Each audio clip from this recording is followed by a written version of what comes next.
for any other device. Forget the old chargers, go for Chargers.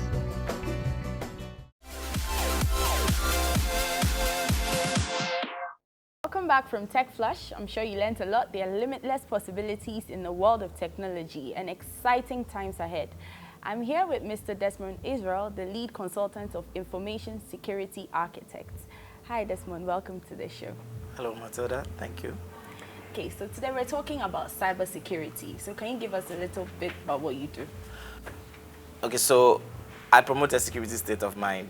And my company, Information Security Architects, cybersecurity and privacy practitioners. So what we do is we provide defense options to our clients. Defense options in the sense that everybody's looking at breaking things, and that is the hackers. And so we look at fixing, and when it's broken, what do you do? You know, so basically that's what my work entails.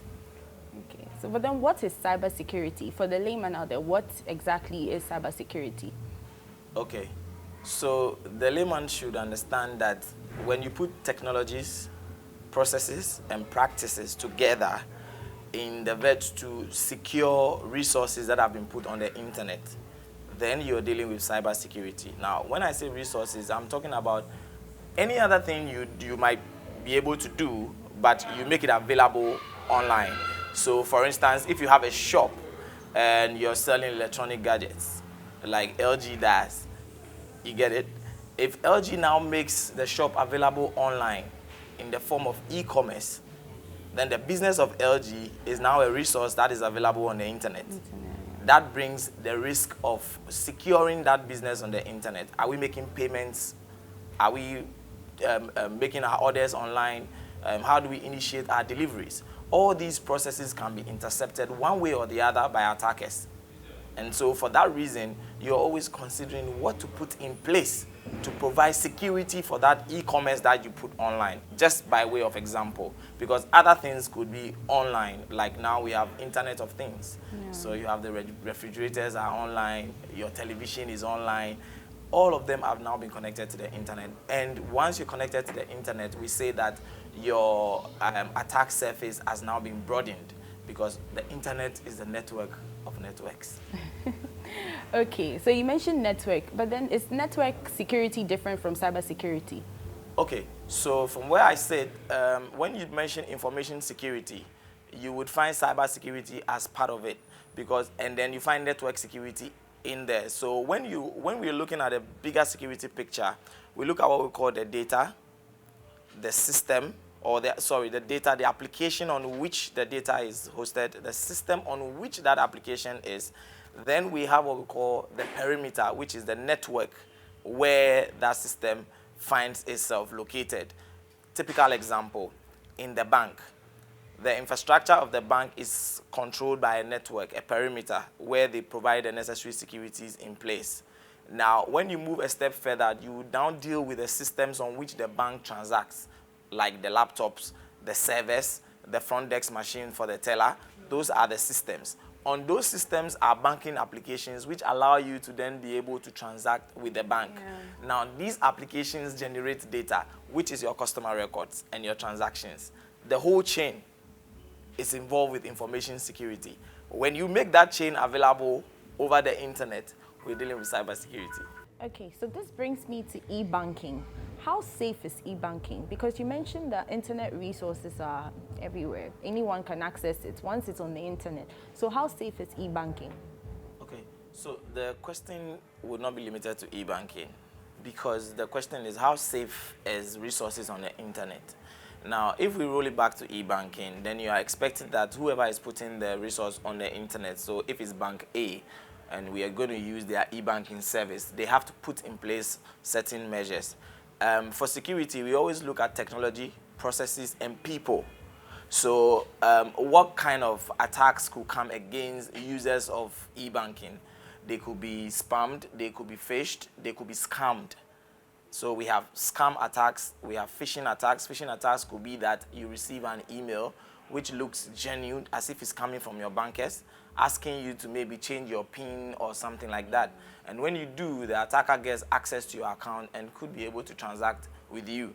So you need to look at solutions for the people as well. And in cybersecurity, we always want to speak about awareness, because social engineering, the best way to deal with it is to train your users of the potential dangers and how they can put themselves in a good position. When you look at the technologies, then you're asking yourself the service, the application itself. Are you using it as a mobile app? How safe is the mobile app? Has it been tested? Because you would realize as we go on that it is easy for some of these things to be attacked, cracked, and easy access to them. It's so convenient. Like e-banking, I can sit at home, I can withdraw, send money to people. It's so convenient. So how do you tell like the authentic? You said you can send mails to people and then they just click on it and then they are hacked. Yes. So how do you tell the authentic ones from the fake ones? How do you know which one is genuine? Okay, so that's why we're saying that awareness is important.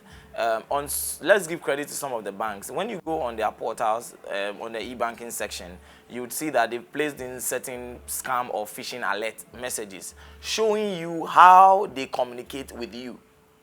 So that they are saying that if the communication is not any of these things, don't go in dealing with the person. And if you are not too sure, please follow up. Let me give you a live example without mentioning the bank's name. It was a work that we did. Now, one personal banker was actually phished. And I've explained phishing. It's a make-believe email. So it actually came from one of the customers who said that they want a certain amount of money transferred. Now, it turned out that the electronic transfer has a threshold. So the personal banker picked phone and called the customer and said, "You don't usually transfer this amount of money, but I've received your instructions. Should we go ahead?" The customer says, "No, I didn't say that." You see, so you need such measures in place because, mind you, if she hadn't called and she had assumed that, well, I manage this account, it's not a big deal, let me send it. It would have caused the bank some loss. She would have caused herself some problem. She would have caused the customer to some losses. And obviously, when these things go out, you are looking at reputation coming to play. And that's some of the risk that we deal with when it comes to cybersecurity. You always want to look at the reputation, loss of revenue, productive man hours, and even data leakage. Because now, you know, we have a Data Protection Act, and people can actually sue you in Ghana if data about them gets out there and unauthorized. You know, so you can look at it from a privacy point of view. You can look at it from a security point of view. But e-banking itself, for the purpose of convenience, I would like to let your viewers know that you can't shy away from e-banking. I mean, we will not shy away from convenience, but we have to be circumspect as we use some of these platforms. Yeah. So what are some of the safety measures or the precautions that we can take against opening these emails and then seeing whatever the mails have to say? Okay, so in the form of awareness, which is what your program is also doing, I consider this an awareness platform. Okay, so in the form of awareness, you have to make sure you know where the mails are coming from. Now, But how do you know? So you said some of them disguise themselves. Yes. So let's say, for instance, Barclays Bank. I bank with Barclays Bank, and Barclays Bank sends me an alert that's so and so and so. Maybe it's not really from Barclays Bank, but then it's a scammer disguising himself as Barclays Bank. So then I click on the mail because I think I'm opening a mail from my bank, Barclays Bank. How do I know what is different from what is real? Okay. Because really, you can't see from the surface. I'm not a hacker. I'm not internet like you, but then how would I know? Okay, so if we take the bank which you mentioned as an example, they should provide you pointers. When we say pointers, it means how do you communicate with me? Do you usually send SMS? How does it come like? Because we have something also called spoofing, which makes the person, gives the person the ability, the attacker the ability to communicate as if you are actually communicating with your bank. Okay, so if the bank gives you the pointers, then it will help you to position yourself what to look out for. I'll give you a classical example. If I have my email address as israel@isa.com.gh, you realize I start with I. Now, if I send you another email and it's still Israel, but the figure 1 has been replaced with I, would you be able to tell? Yes, I would. Exactly. By looking at it very carefully, that is some of the methods that you should play. Sometimes you see the email address, and it's a long one, like one that I received that was saying a lady was sent a mail that Facebook has requested that she should change her account. And she was going to click on it, and well, for whatever reason, she decided to forward the mail to us to have a look at it. And so the communication back to her was, you can tell that facebook.somelongname.ng, which is Nigeria.com. Facebook is not going to use such domains. You get it? Facebook is not going to use such domains. Some of the things are obvious, others are not. Yeah. But we have to be more vigilant than we are now. I think we're taking a lot for granted, and cybersecurity is not. It should not be taken for granted. Your digital life can be hijacked. Someone can actually be you electronically.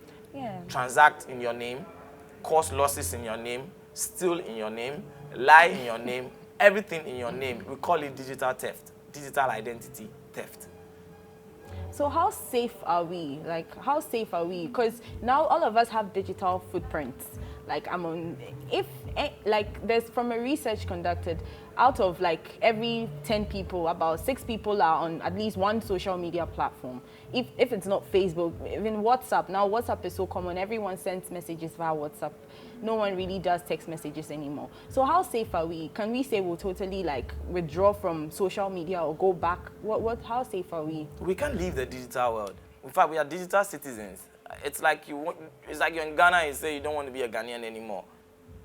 But that's another question. If you can actually survive, that's fine. But for me, where the digital citizen is now, you can't say you don't want to be part of the digital life. It is us now. And to answer your question about safety, digital safety is as safe as you want it to be. And I'll explain. If you're on social media and, for instance, you are not turning on your privacy settings, you're being careless. It's like leaving your doors open. Anybody should enter your house. Yeah. Exactly. So you need to look at that. Again, when it comes to password and locking up phones, apart from those with spousal issues, which I don't want to go there. When we are advising, the first thing we say is you should be able to password your phone. Okay, it's important. It's as important now than it is an issue of relationship. Like people want to look at it. I should see everything on your phone. Well, password it and give the password out. But I also say whenever I'm in training or in seminars that you don't divulge passwords. They are private. You don't. But spousal issues, like you said, if I'm a lady, I'm married, my husband wants the password to my phone, I can't say I won't give it to him. I throw a caveat to that. So Why? I'll throw a caveat to that in the sense that I wouldn't want us to deal with spousal issues. They are very personal. There are reasons why you would give your passphrase and passcodes to your spouse. That's fine.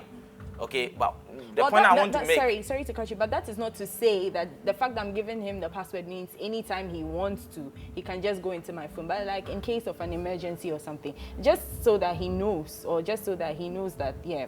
Because, I mean, we sleep in the same house, we have the same key, so why can't we know our passwords? Okay, so that's fine. That's fine. But don't divulge passwords is used in the context that you should not share your passwords, minus this spousal issue that we are trying to deal with, because that's a delicate area. But let's look at providing the security tips for our users. Phones should be locked. Laptops should be password. Move a step further and encrypt. Those of us on Android, we get a lot of freebies. Apple, you would have to buy almost everything now and then. But that's not to say you can't get it. You can get encryption tools for your phones. What will encryption do for you? It will encrypt all the information that is on your phone, or the ones that you want to hide from people. And I'm using hide here advisedly. So for instance, if I lost my phone now, would you get access to my electronic pay platforms that I've installed and configured my credit cards to? Yes, if the phone is not locked. If the phone is not locked, exactly. So that's the point we are making, because it's easy for you to lose the phone. It could be any way, any means. Someone could even be using the phone with you because you might have clicked on one program or the other, which we call backdoors. And again, we'll throw a caution to users of WhatsApp groups. Most of these links that are sent to you, you may not want to click on them unless you are pretty sure what is actually in there. So yes, that's one. Passwords are important. You should use encryption tools. If you can also have anti-phishing softwares on your phone so that it will automatically detect phishing mails that is being sent to you. Google is good at that. They offer a lot of freebies in their system. So on that note, I think we'll save the topic of anti-phishing for another discussion. Now, viewers, that was Mr. Desmond Israel, the lead consultant of information security architects. Stay tuned and we'll be right back.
Welcome back from the break. If you just tune in, you're watching Tech TV, the only TV show that brings you 360 degrees coverage of all the latest technology and innovation. And we're moving on to my favorite part of the show, which is passion for technology. Stay tuned and enjoy.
Wow, that was passion for technology. We'll go for a quick commercial break. Stay tuned and we'll be right back.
back from the break. If you just tune in, you're watching Tech TV, the only TV show that brings you 360 degrees coverage of all the latest technology and innovation. And it's always good to know some safety tips in dealing with technology and handling gadgets. So let's check this out.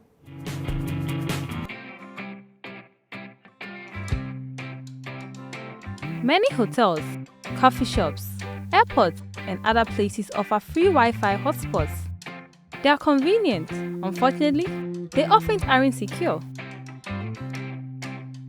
That could make it easy for someone else to access your online account or steal your personal information. So what can you do to reduce your risk? Encryption is the key to keeping your information secure online.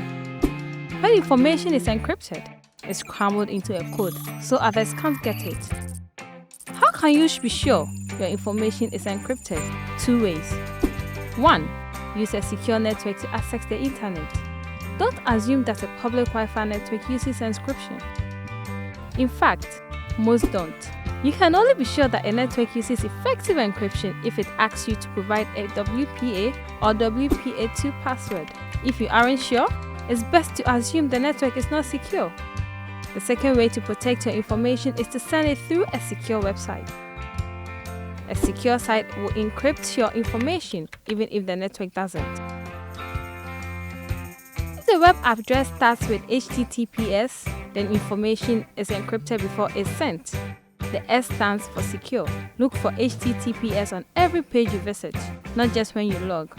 And if you use an unsecured Wi-Fi network to log into an unencrypted website, strangers using that network will hijack your account and steal your private documents, contacts, family photos, even use your username and password. If that happens, an imposter could use your email or social networking account to pretend to be you and scam people you care about. Or a hacker could use your password from one website to try to log into a different account and access your personal or financial information. Here are some steps you can take to protect yourself when you use a public Wi-Fi hotspot. Only log in or enter personal information on secure sites that use encryption. Again, look for our web address that begins with HTTPS. Don't use the same username and password for different sites. It could give someone who gains access to one of your accounts. Never email financial information, including credit card, social security, and checking account numbers, even if the network and websites are secure. Don't stay permanently signed into accounts. When finished using a site, log out. The bottom line: secure Wi-Fi hotspots require a password. Secure websites start with HTTPS. Remember, it's easy to find trusted information. And welcome back from Safety Tips. If you just tune in, you're watching Tech TV. You can follow us on our various social media platforms on your screens right about now. I'm sure you also enjoyed the show. I'm your host, Matilda Frempong. Catch you soon.